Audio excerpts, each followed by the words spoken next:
जानते हैं नवरात्रि में माँ दुर्गा को प्रसन्न करने के उपाय। नंबर 1, माँ दुर्गा को तुलसी दल और दूर्वा चढ़ाना निषिद्ध होता है। आप उनको भूल कर भी ये दो चीज़ें ना चढ़ाएं।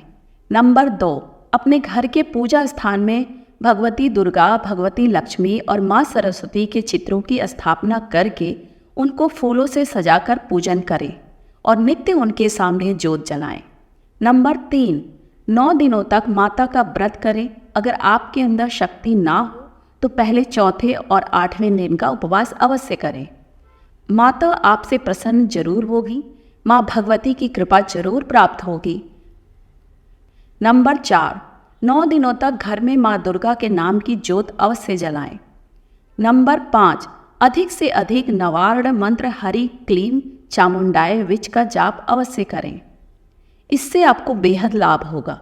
नंबर 6, पूजन में हमेशा लाल रंग के आसन का उपयोग करना उत्तम होता है। आप काले रंग के आसन का उपयोग ना करें। आसन लाल रंग का और ऊनी होना चाहिए। अगर ऊनी नहीं है तो कोई बात नहीं, लेकिन लाल रंग का होना चाहिए। दोस्तों, एक बात और ध्यान रखना, कभी भी पूजा पाठ बिना आसन के जमीन पे नहीं करना चाहिए। नंबर 7, लाल रंग का आसन ना होने पर कंबल का आसन इतनी मात्रा में बिछाकर उस पर लाल रंग का दूसरा कपड़ा डालकर उस पर बैठकर पूजन करना चाहिए।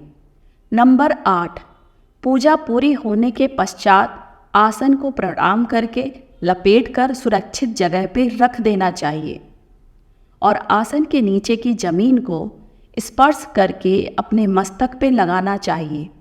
नंबर 9, पूजा के समय लाल वस्त्र पहनना शुभ होता है। लाल रंग का तिलक भी जरूर लगाना चाहिए। आप लाल चंदन या रोली का तिलक लगा सकते हैं। लाल कपड़ों से आपको एक विशेष ऊर्जा की प्राप्ति होती है। नंबर 10, माँ को प्रातः काल के समय शहद मिला दूध अर्पित करें और उस दूध को पूजन के पास बैठकर इसे ग्रहण करने से आत्मा व शरीर को बल प्राप्ति होती है। यह एक अति उत्तम उपाय होता है। चैत्र नवरात्रि पे घर ले आएं ये 9 चीज़ें, फिर नहीं होगी पैसों की कभी भी कमी। मान्यता है नवरात्रि के दौरान कुछ नया सामान खरीदने की। इससे घर में धन आने के साथ साथ सुख समृद्धि आती है और घर से निगेटिविटी दूर हो जाती है। नवरात्रि के शुभ अवसर पे हमें कुछ न कुछ वस्तुओं को अवश्य खरीदना चाहिए, चाहे आप 1 रुपए का सामान ही क्यों ना खरीदें, लेकिन ज़रूर ऐसा करें। ऐसा करने से माँ लक्ष्मी प्रसन्न रहती हैं और हमें सुख समृद्धि का आशीर्वाद देती हैं और हमें छोड़कर कभी नहीं जाती हैं।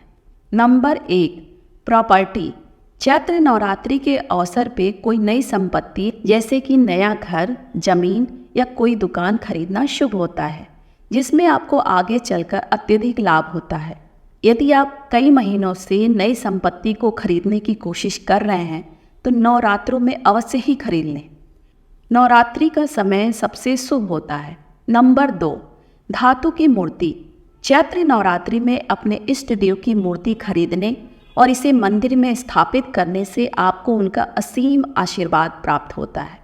आप हमेशा खुश रहोगे, आपके घर में नकारात्मकता दूर होगी।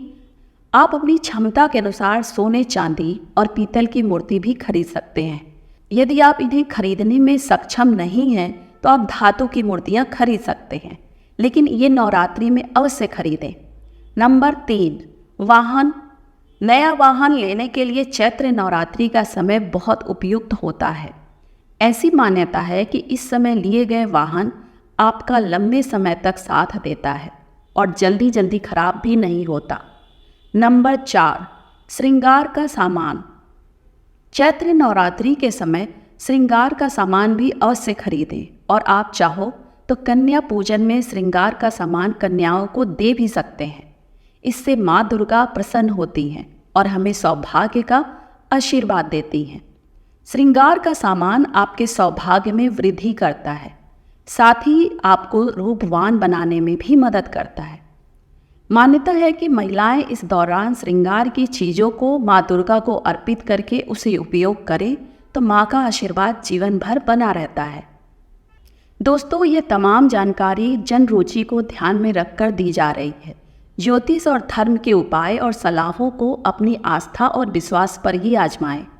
कंटेंट का उद्देश्य मात्र आपको बेहतर सलाह देना है। इस संदर्भ में हम किसी भी प्रकार का कोई दावा नहीं करते।